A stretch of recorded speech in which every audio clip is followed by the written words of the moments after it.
This show is part of the RetroZap.com podcast network.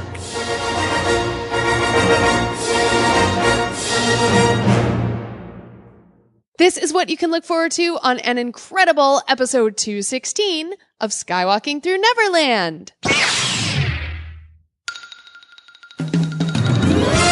When my mom tells my kids she wants to eat them up, it's because she loves them so much. That was not the emotion it evoked for me personally. And I feel that Brad Bird is really keeping up with the times. Yes. By putting a female front and center. So I think you're definitely in the minority. I'm definitely. I hope I'm in the minority. Yeah. Here. Jack was battling the raccoon. Really? It was the best of times. It was the worst of times. Chinese grandmas love floral prints. I just don't want to see that in 2018. The animation was incredible. Oh, get used to that, everybody. I know, right? Are you ready? Welcome to Neverland. Here we go. A long time ago, in a galaxy far, far away. To all who come to this happy place, welcome. Disneyland is your land. When I first made Star Wars, everybody in Hollywood said, well, this is a movie Disney should have made. You're more than just fans. You're family. Best day ever! Secrets lab. It's about family, and that's what's so powerful about it. Hey. When you use a bird to write with, it's called tweeting. When we visit the world of Disney, we never grow old. It's a Peter Pan, Neverland that keeps us young in heart. This is Jedi Master Obi-Wan Kenobi, and you are skywalking through Neverland. I have a good feeling about this. Hey, Skywalkers! How incredible are you feeling today? Incredible enough to hear all about The Incredibles 2? Then we want to welcome you all to Skywalking Through Neverland. We are your enthusiastic podcast destination for the many decades of your Star Wars, Disney, and Marvel fandom. I am Richard Woloski, but everyone please say hello to my sweetie wife Sarah, who is getting the time already.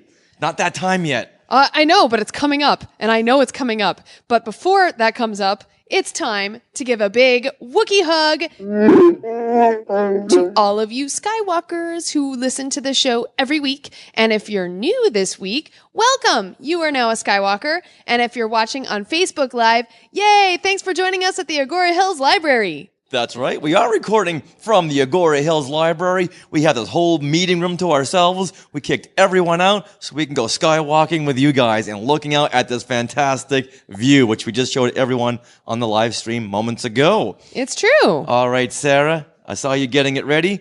What time is it right now? It's 6:52. Good evening.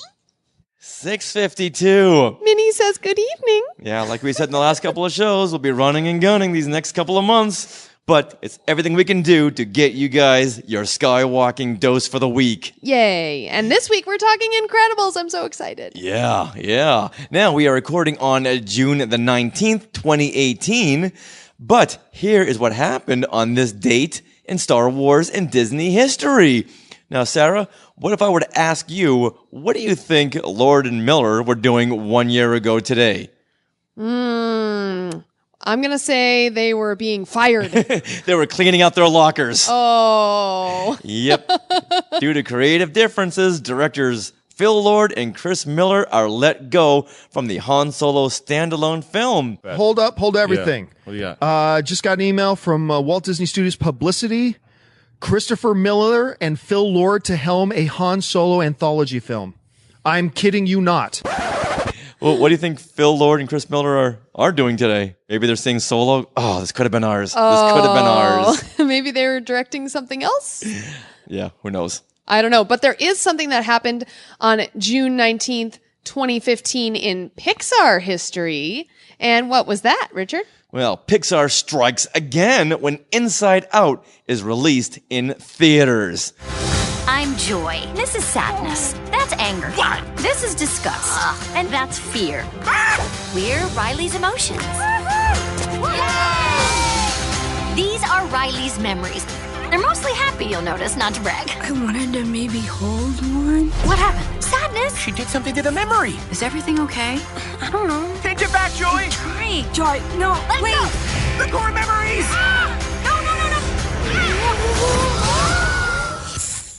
Can I say that curse word now?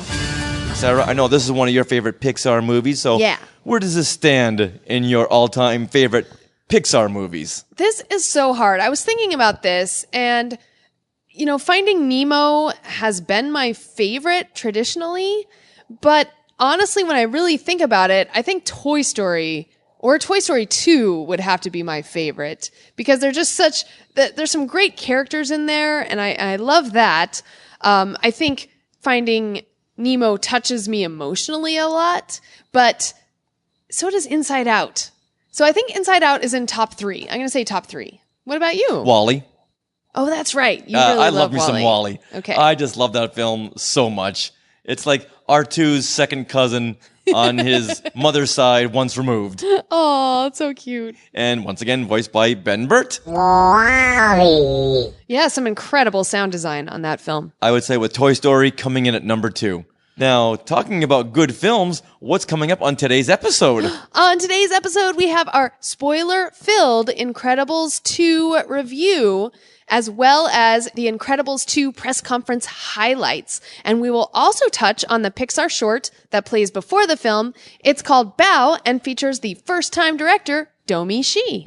But before we move into our big Incredibles show, we do want to announce the winner of last week's impromptu contest.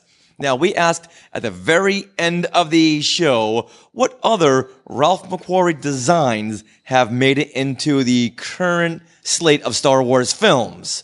We had listed a whole bunch, but there were a couple we left out and had a slew of answers, but the first one to answer was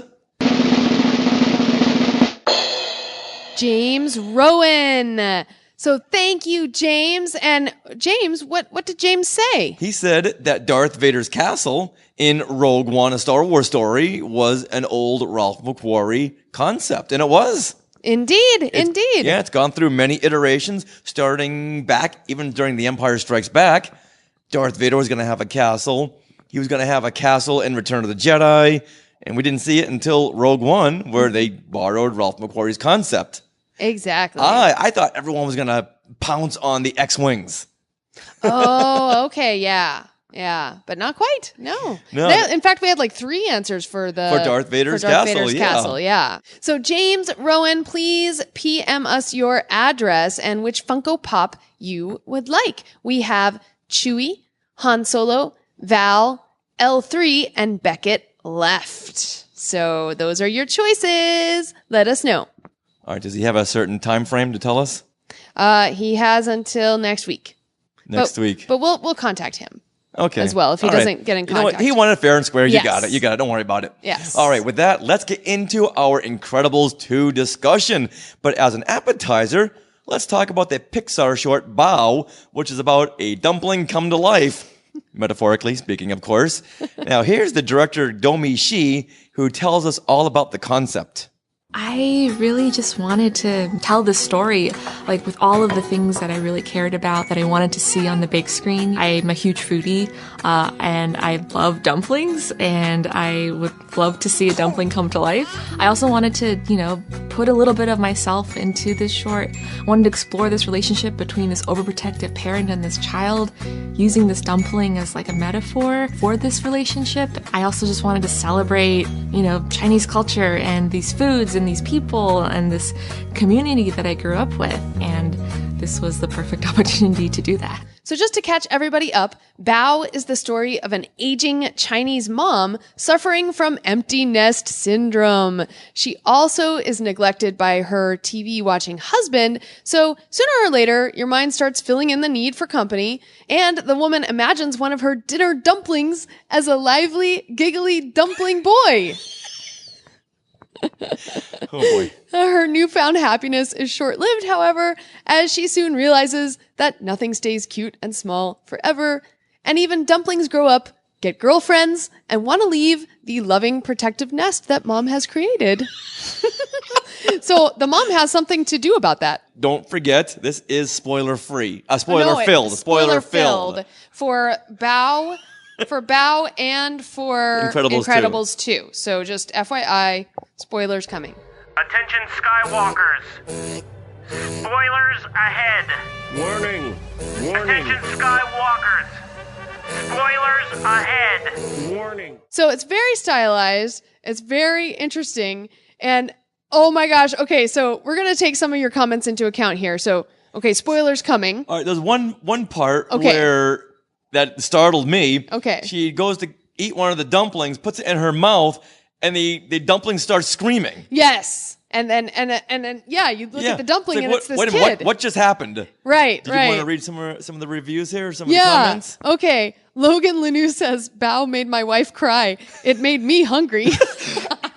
That's pretty much where I'm going with this. Yes. All right? It's a tearjerker, but yet made me really hungry for dumplings. You know what's fun? Because I did attend the press conference for this, and there was a Bao discussion, and then we had the Incredibles 2 press conference. But before the Bao discussion, they fed us dumplings.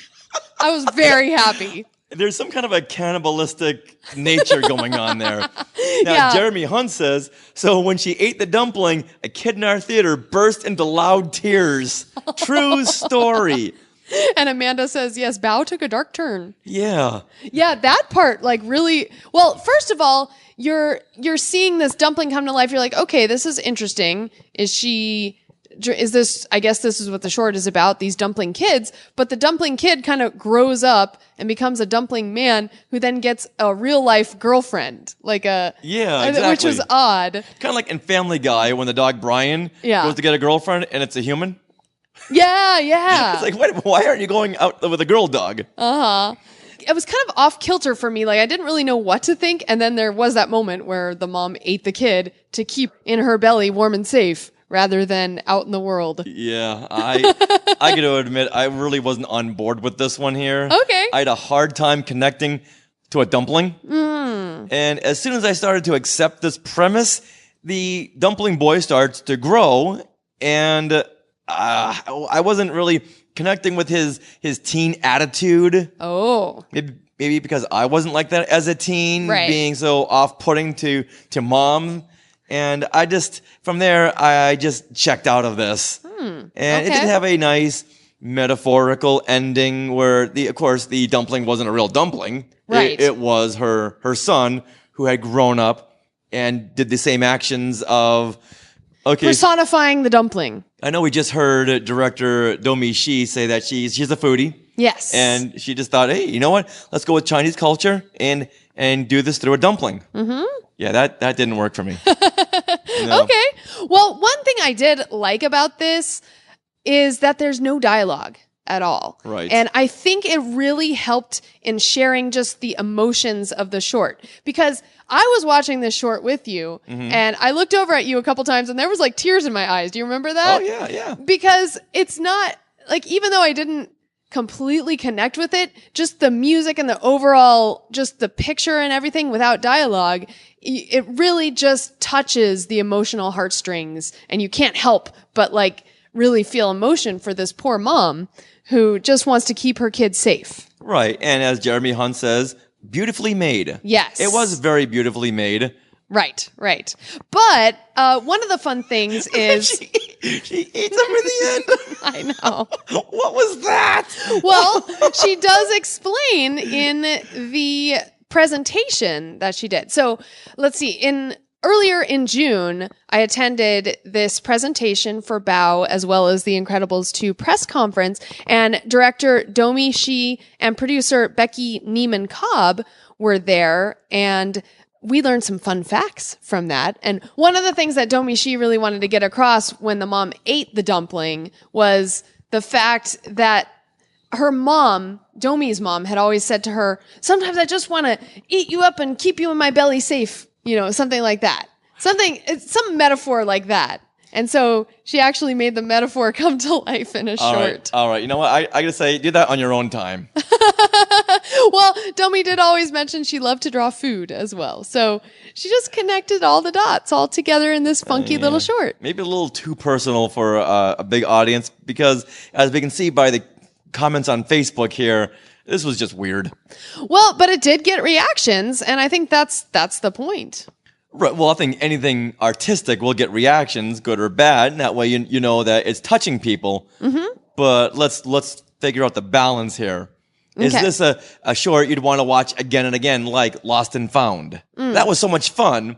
Yeah, it was. But this, well, probably not. I think the benefit of this short is honestly the exclamation point you get, the surprise you get when she eats the dumpling, and that's a really surprising moment that you don't have the second time around. But I see your point there. But if we go to see The Incredibles 2 again, let's come in late. Oh, okay. That's my review on that. Sorry, Domee. Better luck next time. She was an intern over at Pixar. Yes. And then became a story artist on Inside Out, the aforementioned Inside Out. Mm-hmm. So I think she has what it takes because she learned right under John Lasseter. Right. And it's really amazing that, I mean, this is why Pixar has these shorts. It's for first-time directors, first-time producers. Right. Both of these, Domee Shi and Becky Neiman-Cobb, were holding these high-up positions for the first time. And so they were really excited to be there. And actually, at this presentation, we learned some fun facts, which may help you like this short a little more. All right. You know what? Can you read Logan Lanew's comment before you do that? Yes, I can. Okay, Logan says, but the mom ate the dumpling out of anger and frustration. When my mom tells my kid she wants to eat them up, it's because she loves them so much. That was not the emotion it evoked for me personally. Yeah, that's a good point. All right, so fun facts. Where are we? Fun facts. Okay, initially, Domee wanted to make the dumpling boy's girlfriend another dumpling as well, but thought that making her a human would be funnier and weirder. You succeeded. No and yes. Also, the creative team went on several visits to Chinatown in San Francisco to add a sense of reality to the backdrop of the film and also to research the look and style of Chinese American moms and grandmas. What about the dad? The guy who just sat and watched television. Well, the dad was in like 2 scenes and that's it. Right, just watching television. So what does it say about him? Well, they didn't research him. You don't have to. No, exactly. He's a TV nut. He's a couch potato. But you know what? One thing that they found in all this research? The dad should have been left on the cutting room floor. Chinese grandmas love floral prints. They just love these loud floral prints. It's hilarious. All right, now for the main course, Incredibles 2. Are we going to talk about it? What? The elephant in the room. What elephant? Mom's new job. It's time to make some wrong things right. Help me bring supers back into the sunlight. We need to change people's perceptions about superheroes, and Elastigirl is our best play. Better than me?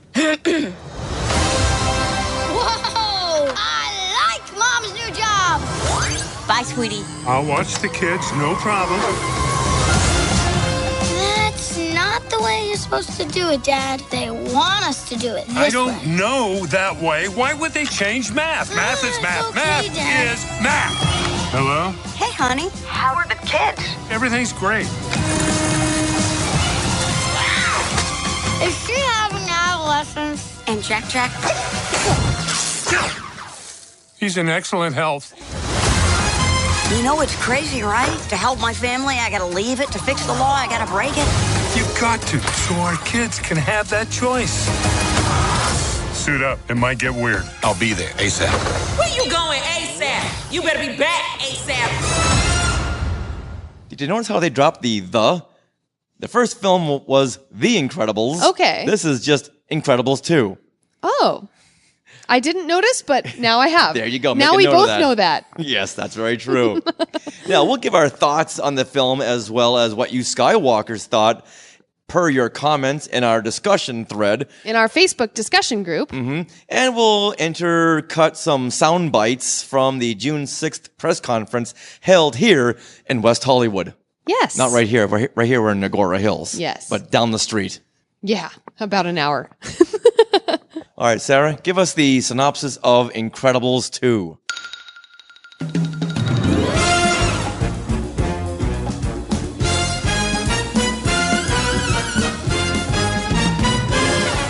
When we last left off in 2004's The Incredibles, we left our hero family as the Underminer, voiced by John Ratzenberger, pops out of the ground, and then the family look at each other like, we got this, because they've all learned their powers now, and they know they can work together and work to undermine the Underminer. Nice. So Incredibles 2 picks up right then. It's a second later, and we see the Incredibles, including Bob, Mr. Incredible, Helen, who is Elastigirl. We have Violet and Dash, and then Baby Jack Jack is there. They rescue the city of Metroville from the Underminer. But instead of being grateful for the Supers' help, the Metroville authorities resent the Incredibles and their good friend Frozone, who is Samuel L. Jackson, for being destructive. Oh. Wait a minute. That sounds familiar. It does. Captain America Civil War. Mm-hmm. Batman v Superman. It's a common theme in superhero films. Now, all is not lost, however, because telecommunications CEO Winston Dever, who is voiced by Bob Odenkirk, and his tech genius sister, Evelyn, who is voiced by Catherine Keener, they offer the Incredibles a chance to make themselves relevant again. Now, his catch, he wants Elastigirl to lead the campaign, not Mr. Incredible, and he wants her to track down the new villain, Screenslaver, who is a mysterious new villain who hypnotizes people. So, Winston convinces Elastigirl to wear a new updated high-tech suit with a body camera so everyone can see her point of view. Meanwhile, Mr. Incredible reluctantly stays home to take care of the kids, including baby Jack Jack, who starts manifesting super potent powers. So tell us your initial reactions. Okay, well, I had a lot of fun watching this film. It's really like a fun summer popcorn film, and there's really something for everyone.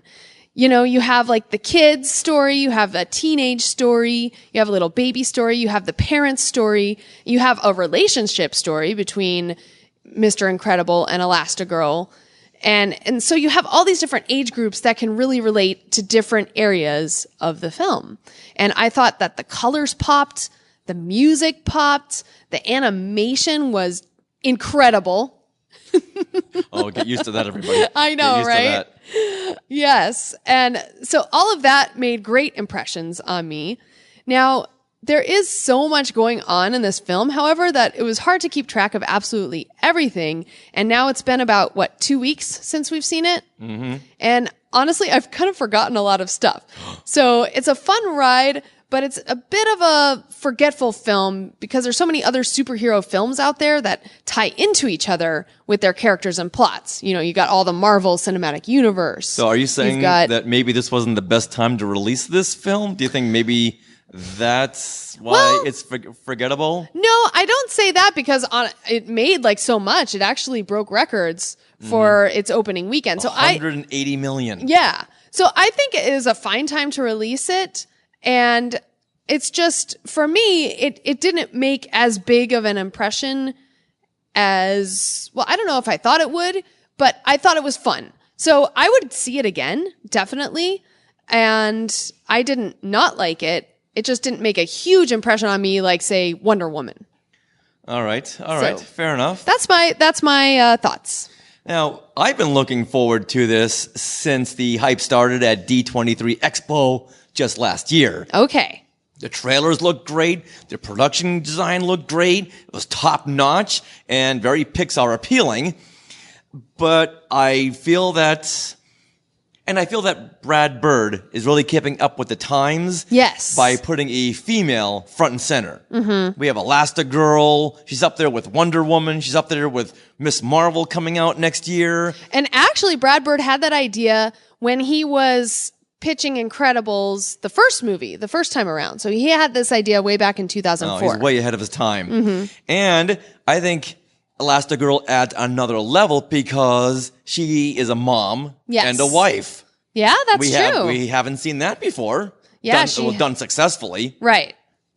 Now, I'm having a hard time with this one here. So those were elements you really liked? That's what I really liked. Okay, cool. Now, I fell out of this film really, really quickly. Oh, no. And I know I am in the minority here, but when too many plot points just aren't making sense, even for an animated film, I tend to fall out of it. And it just kept happening again and again and again. Oh. Yeah, I know. And I think I really just checked out of the film about the time when I want to say Jar Jar. Jack was battling the raccoon. Really? It was the best of times. It was the worst of times. Because that's the scene we saw at the D23 Expo. Remember that? Yes, I do.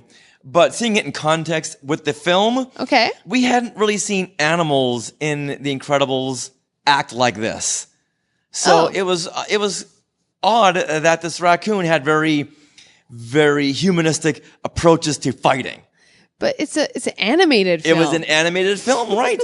But it should have some kind of a grounding in reality, because for me, that's when I fell out of it. Okay. Even though it was the funniest scene in the film, but I'm laughing at the same time going, do animals in this film, are they that humanistic where they're going to act the way this animal is acting? You get the raccoon beating the heck out of baby Jack, and Jack beating the heck out of an animal. That's two things I don't want to see: is animal cruelty and child cruelty. Oh. I know that's where the things my head just starts to go, wait a minute, I'm having a hard time getting into this. Maybe if we had set up animals that way, that they did have that devious mind in this series, like, okay, I'd be on board with that. But it just didn't seem consistent. You know what's interesting is that you fell out of the movie in that scene. That scene was actually created for the first Incredibles and was cut. Well, it's a good thing. And so they ended up adding it back for Incredibles 2. And I know you said that this is the scene they showed at D23, but I think putting it back in the film and having it where it was, by the time we got there, I was used to a continuity, and I think this just broke continuity. Okay, do you have a favorite character or a character you've connected with in the film? That's a good question. And the answer is no. Wow. I had a hard time connecting with this film. Okay. I loved looking at it. Yeah. I loved the hype. I even wore my Mr. Incredible costume. Yes, you did. to the screening, which is why, you know what? So I think I know I should see this movie again. Yeah. And maybe I just wasn't in the right frame of mind. We'll see it again. Yeah, I think. But I felt so bad falling out of this film, and I was bored. Okay. Oh no! Yes. Wow. I know. Start the hate email going. So I think you're definitely in the minority. I'm definitely. I hope I'm in the minority. Yeah. Here. Wow. Okay. Well, interesting you said that, but you do make a great point how Elastigirl is one of the first female superheroes who is also a wife and a mom. To work, but I think Elastigirl just did it beautifully. Mm-hmm. I agree. Yeah, and actually, Elastigirl was probably the one I connected with most in the film. Okay. But we'll talk about that a little down the line. So did you have any other initial thoughts before we get into some of our Facebook comments? Now let's get into the Facebook comments. Okay. All right, now let's see what the Skywalkers had to say about The Incredibles 2. Not The Incredibles 2, Incredibles 2, and how wrong I am. Okay. No, there was some comments. So in our Facebook group, which is Skywalking Through Neverland group on Facebook, we had asked what your thoughts were on this. So Joshua Schaefer, he chimed in. It was awesome. Jack was the best part. It is the longest running computer animated film ever, It also had the biggest opening weekend for an animated film and had the 8th biggest opening weekend out of all the movies of all time. I like how they started at the exact minute the first one ended. I got goosebumps a few times. 10 out of 10, we'll see again. Incredibles 2 had an advantage where you can cast the same actors even 14 years later, whereas the biggest thing about Solo is like, oh, he's not going to be Harrison Ford. He won't be Harrison Ford. And they made that comparison. So I think with a film like Incredibles 2, well, it's 14 years later, but you don't need to recast. It's like The Simpsons, which Brad Bird also worked on. Exactly. Except for Jack, who did hit puberty. No, Dash. Dash. That's what I meant. Dash was recast, and that's like the only one who was recast. That comment just popped up into my head. Well, Kai Charles actually has a comment about this. She said, I had no idea how huge the fan base for this film was. I got off work early unexpectedly on Friday, and it was mostly sold out. I had to sit in the 4th row, and people were clapping and screaming when the film started. Wow. I think Pixar does have their diehard fans. Oh, yeah, definitely, yeah. Yeah, so, and especially for Pixar, rather than Disney or other animated films. They've got a tremendous track record. Yes. Agreed. Except for Cars 2. Oh, wait, there's more comments. Timothy McMahon says, I kept thinking Jack was fighting the squirrel from the Ice Age movies. Our theater was sold out, says Jeremy. Yeah. So, awesome. Oh, yeah. Pixar will always have these tremendous films. And I think we were cheering, right, when the opening credits came on? Oh, yeah. I was in this when the movie first started. It was a press screening, but we were cheering. Who cares? Now that John Lasseter is officially out of Pixar, that news just came down the pike. Okay. Will the films be as successful and as good? I know he was really hard and fast when it comes to the stories. Who is?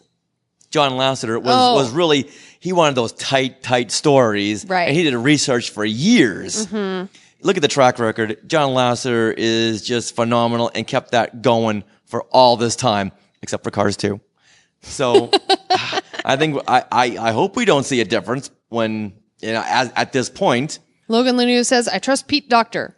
Justin Smith says, Pete Docter is awesome. Oh, very much so. Yeah. And time will tell to see if he is another John Lasseter. Mm-hmm. Okay, Joey Letson says, I really enjoyed Incredibles 2. I wasn't a big fan of the new heroes that were introduced, but I like how they were used. It's pretty predictable plot-wise, but that's not really a huge issue. The movie was a lot of fun. Yeah, that was one of the problems for me. Mm-hmm. You have the CEO of telecommunications, and he comes to the Incredible family and says, hey, do you guys want to become superheroes again? I can make it happen. Yeah, and isn't that exactly what happened in The Incredibles? Like the first one, that guy? The government has already shut you down twice. Yeah. And now, come on, Bob and Helen, you have a family to think about. This guy, a stranger, comes up to you and says, hey, do you want to be a superhero again? Let me think about it. Okay, sure. I just fell out of that. It was the first plot point. And if I'm not on board with the first plot point, I'm just out. Well, of course, if they had said, no, we don't want to be superheroes anymore, you wouldn't have had a movie. Well, sure you would have. Then you would have had that arc, that reluctant, the hero's reluctance. The refusal to action. Refusal of the call, yeah. I know they did kind of go, maybe. But whenever you see a CEO in this huge giant layer, you know nothing good is going to follow. Oh, yeah. So I think with that, for me, it was predictable. You knew what was going to happen. It was just a matter of time when. Okay, well, we'll leave it with this one last comment from the Facebook group, and that is Joey Pittman. He says, it is probably one of the all-time best sequels ever. The cast was on point. Usually you can tell when they change a voice actor because it's a little off from the original, but not this time. The kid voicing Dash was a dead ringer from the original. Everything with Jack was amazing. Mr. Incredible's struggle with not being the man was funny and kind of heartbreaking at times. The action and music were great. As much as I love Tomorrowland, not a popular opinion here, I feel like animation is where Brad Bird belongs. Maybe even a possible successor to John Lasseter. Wow. I think Pete Docter's done a fantastic job so far. Yeah, and he did Inside Out. He directed Inside Out, so woohoo! Yeah. Speaking of Inside Out. Maybe it's just a personal commentary on John Lasseter, and I think he got booted a little too quickly from Pixar. I don't know. I wasn't there. I don't know what he did with these female co-workers, and so it's really hard to comment on something when you don't know all the info. Exactly. Yeah. And that's where I am with John Lasseter. But let's get back to Incredibles 2. Okay. And we can both agree that the look of this film and the animation are just incredible. And so let's head over to the press conference where director Brad Bird, he talks about the contribution of his production designer, Rolf Eggleston. What an awesome name. He thinks about color psychologically. He thinks about it in terms of what's going to surprise people, and he's not afraid to make bold choices. The house that they wound up in, we were kind of working on it, and suddenly he came in one day, and we'd already put a lot of effort in another house, and we were under a lot of pressure because they took a year off of our schedule, and he said, okay, so I have this idea for that house, and it's really going to screw things up for everyone, including me. But I have to say it. And here's the idea.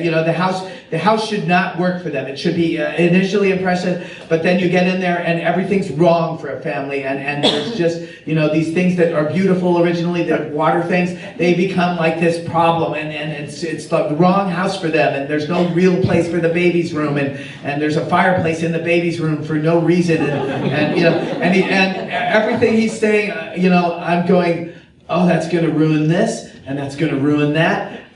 But he's totally right. And damn, why is he right? And so I agreed to it, and it totally screwed up everything I had in the script in terms of we need to see this in the foreground so we can see that in the background. Suddenly everything was a giant problem, and yet it was right because the house needed to be impressive but wrong for the family because they're not in a comfortable place yet. They have to find their way there. And that was a way of making the surroundings storytelling, which is really what good production design is. Now, this is one of the things I can really get on board with, the look and the production design of this film.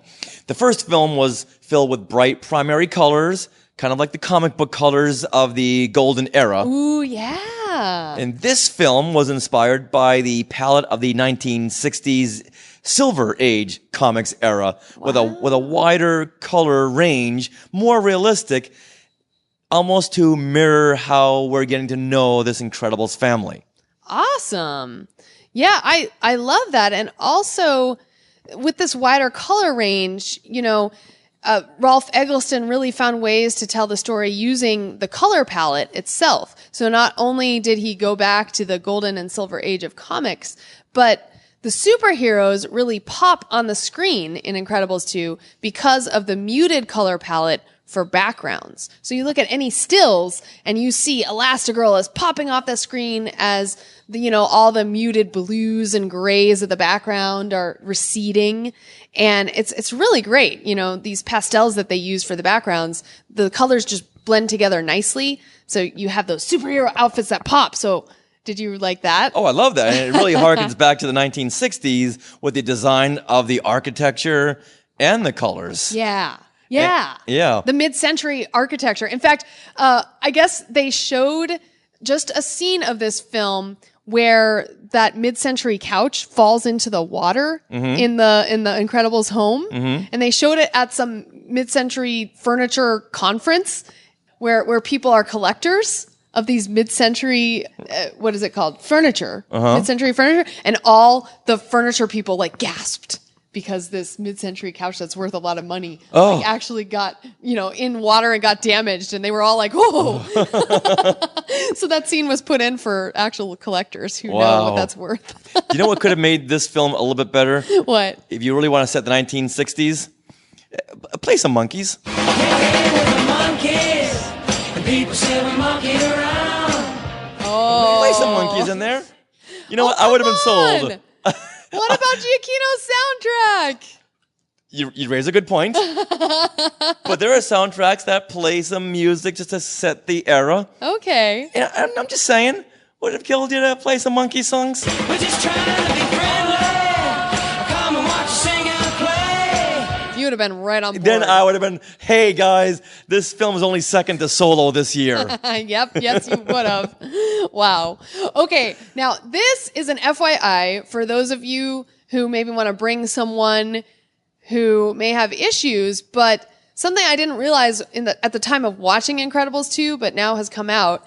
If you are prone to sickness or seizures from strobing lights, beware, because this film does have sequences that are up to 90 seconds long of flashing and strobing lights. So I add this warning because one of my friends actually does have a condition in which she's supposed to stay away from those strobes because it could induce a seizure. So yikes. Someone was trying to break into our recording. Uh-oh. Hey, this is our studio right now. Yeah. Were they locking the door? Are we locked in? I think we're locked in. Oh, no. I think we're locked in. Hey, so an all-night recording party? Yeah, what do you right? think, everybody? It is 7. I don't know when the library closes. Well, 7:30. Okay. Now, after 14 years of being away from these characters, let's hear what Holly Hunter and Craig T. Nelson have to say about the role reversal between Mr. Incredible and Elastigirl. But to me, it was just really fun. I mean, I don't think that this is a message movie in any way. I think it's purely like luck of the draw that this happens to be dovetailing with Me Too and Time's Up. But obviously, time is up, okay? Yes. and I feel that way personally, and it happens to be serendipitously reflected in this particular movie. But at the same time, you know, it's character revelation, period. Everybody is having revelations, including Jack. I mean, all the characters are revelations to the audience and to themselves. And so I'm no exception as Elastigirl. I was resentful when I was told where Mr. Incredible was going to be in this film. Not saving lives, not exhibiting any kind of strength, you know. You exhibit the biggest kind of quiet, yeah, we are. And then I found out that I'm going to be helping save the family. And Bob's going to learn how to be a dad, and he's going to learn about these kids. And then the process started when we were recording. It was just so much fun. I mean, the stuff I did with Violet and the two of us together, and then you know, Jack, and that whole discovery, and then Dash, and then having to deal with Elastigirl out there doing what I want to do, but being able to give her the encouragement and let her know that everything's okay at home. You know, it was just a lot of fun. And so honored to be a part of, to be doing this film. All right, now this is another problem I had with this film. Okay. And I can understand Mr. Incredible having a big ego and wanting to be the chosen one, but I would have liked to have seen him come to terms with this and not reluctantly have to stay behind and watch the kids. I know you need the character arc, but I found myself not liking him because of his ego. Wow. Because he wasn't as supportive as I would have liked to have him be for his wife. Right, and you can't relate to that because you're always very supportive. Well, thank you very much. Yeah. Yeah. So that's why I couldn't connect with this character. Okay, he's always the chosen one. I get it. But come on, look what she's done for the family, and why not? Mm-hmm. Why not? So ego got in the way, and it got in the way of me liking him, liking this film, and liking him. Okay. Well, now the discussions just seemed very realistic to me. I know he was a little more reluctant. I mean, because they did have to have the character arc, but I could relate to them having like a couple discussion. Like not necessarily what it was about, but just that they had these relatable moments within the film that I could relate to as a couple. Develop. So like for me, the story that brought me in was probably their relationship more than Jack finding his powers or Violet dealing with teenage first loves, stuff like that. when you're a couple and you have issues, instead of getting mad at each other and blowing up, you actually discuss it. Okay. Oh, Timothy McMahon says about Mr. Incredible's ego, it was the 1960s. It was a different era when it comes to a man's role in the family. Maybe Mr. Incredible's arc would be different if the film was set in the modern day. Interesting. Good point. Was it set in the 1960s?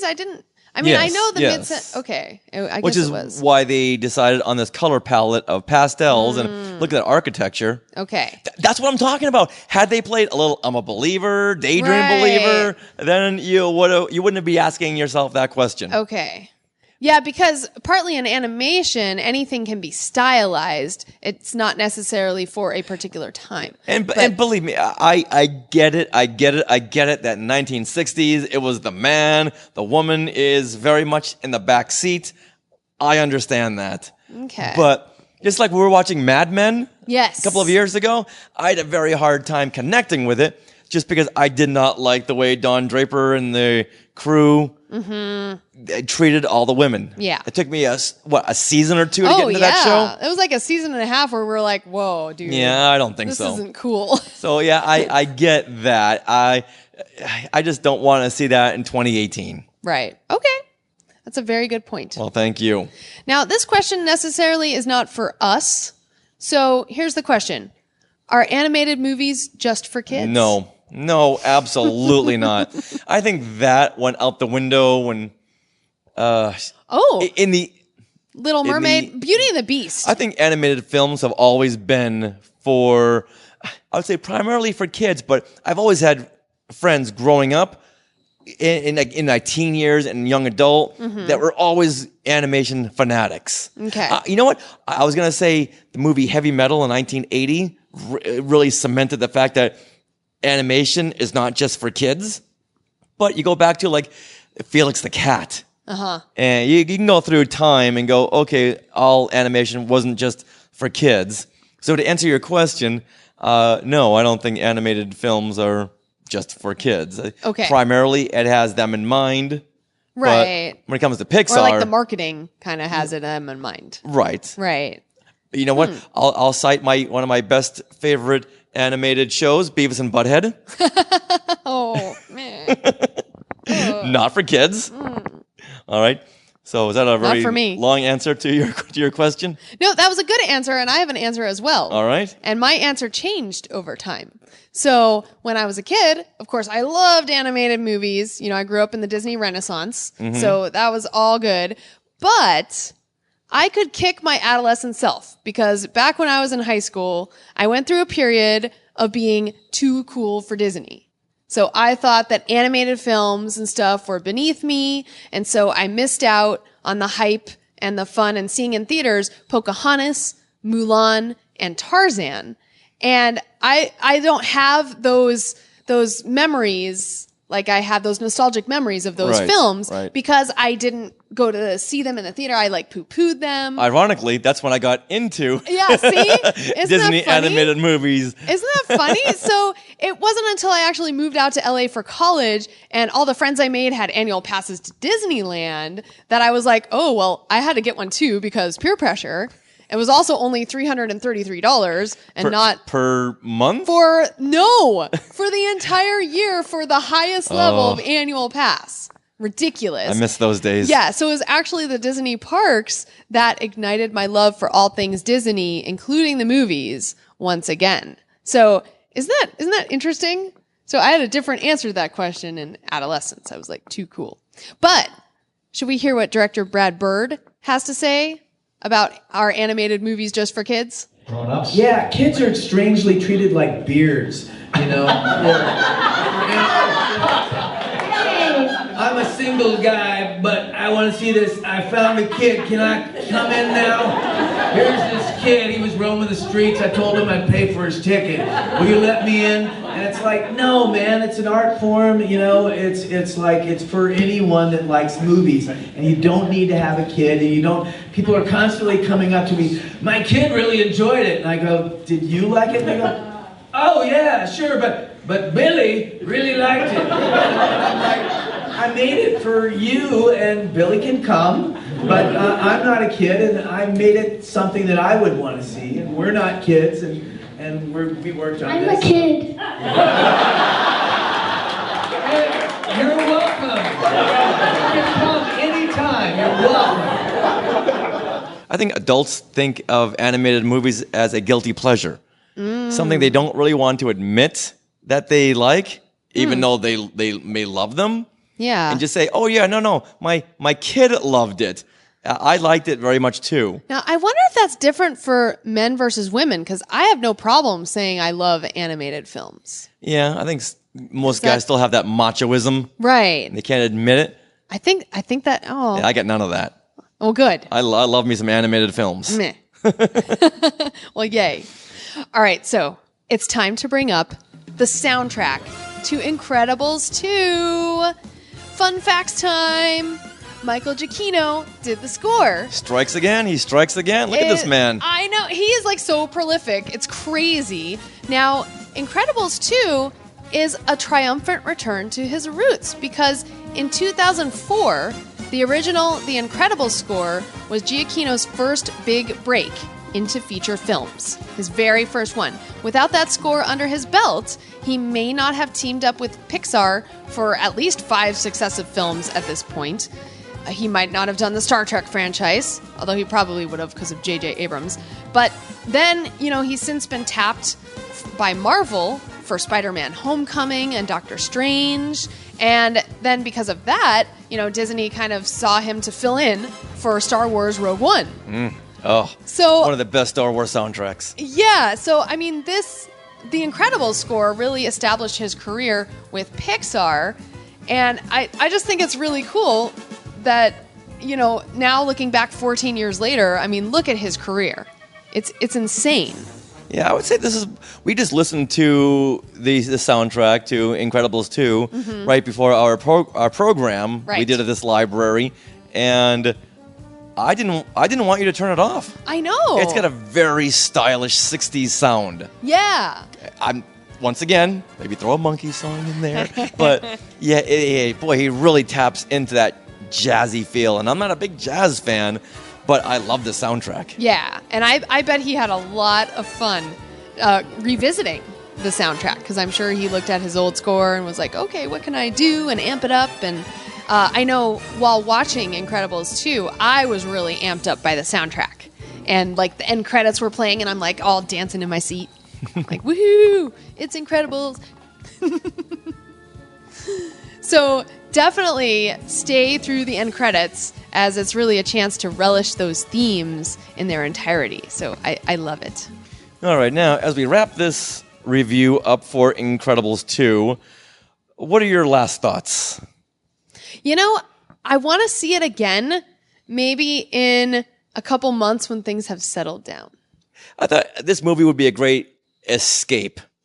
However, it just wasn't at the time. Right. Do you need to wrap it up? Yeah. Oh, okay. Like 5 minutes? 2 minutes? 5 minutes. Okay, wrap up in 5 minutes. Okay. All right, well, we're just giving the 5 minute wrap up time. Okay, you got it. Thank you. Sorry. Okay. All right, so we'll see it again, but those are my first reactions. Okay. And I'm almost kicking myself for not liking it as much as I wanted to. Well, and that's a thing. When you have high expectations for something, sometimes things just don't quite live up to it, and it's almost the expectations that can kill it. So, there you go. All right, well, let's put a fork in this. Okay. Yeah, we're done. And that will wrap up our Incredibles 2 episode 216 of Skywalking Through Neverland. We would like to thank Disney for holding these awesome press conferences in which we learned so much, and we'd like to thank all of you Skywalkers for listening every single week. And all the Skywalkers that tuned in at, 7:49 p.m. Pacific Standard Time. Yeah, there's a lot of you. It's amazing. And all of your great comments. Thank you for watching. Much, much appreciated. Now, if you play the Star Wars Galaxy of Heroes mobile game, Drew Kaplan and I have started a Skywalking Through Neverland guild. So when you get high enough to join guilds, just search guilds for that name, Skywalking Through Neverland. We also have our YouTube channel, so go subscribe at youtube.com/skywalkingthrough-neverland. And Skywalkers, you can help support us. Under the Support Us tab on skywalkingthrough-neverland.com, we have links to Pozu shoes, which they're having a sale right now. There's also our TeePublic shop, which is also having a sale this weekend. And now, Oppo suits. I don't know if they're having a sale right now. But they're having a great summer sale. Oh, they are? Oh, yeah. Well, perfect. So clicking through these links on our website really helps us out.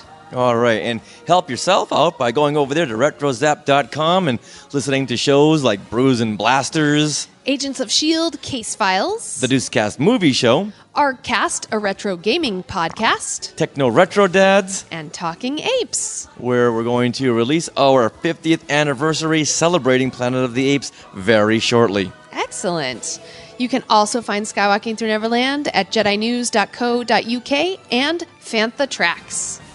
Now we are on social media. We are at Skywalking Pod for Twitter and Instagram, and you can join our Facebook group where you can comment, and we'll probably read your comments on our shows. Just search Facebook for Skywalking Through Neverland and request to join. All right, and don't forget to go over there to Apple Podcasts and leave us a review. Once again, as always, love to hear what you Skywalkers think. Not going to tell you to leave a good review, a 5-star review. We just want to hear your thoughts. Now stay tuned for bloopers and other fun conversations after the credits. And always remember to leave the library before they kick you out. And Neverland on Alderaan. Some imagination, huh?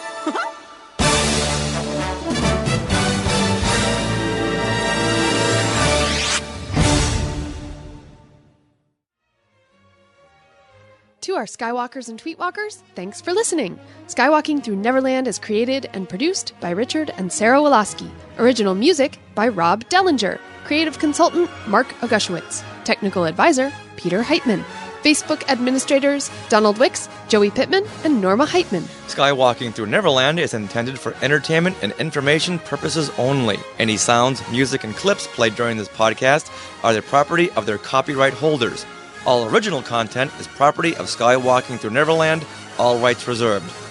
Sorry, had to be said. So since I was holding the mic and the watch at the same time, I can't do two things at once. Hold on. Sorry. I gotta turn the sound on. Okay, you ready? All right. Got a big upgrade. Yeah. Yeah, Brian, this is our new Skywalking Through Agora Hill studio. All right. Yeah, we certainly have come a long way, huh? Right. Do we want to keep them on? I don't mind. Yeah, sure. Okay. Yeah. What are you guys doing? How many people do we have? Because we were going to stop it right here, but if you guys want to join in our discussion, that would be great. Hey. Oh, Mac, everyone's joining, so we'll keep it on. So we'll keep going. Amanda Bakken says Bao took a dark turn. Yes, it did. All right. So here we go. Ready? I'll go into it. Christopher Miller and Phil Lord to helm a Han Solo anthology film. I'm kidding you not.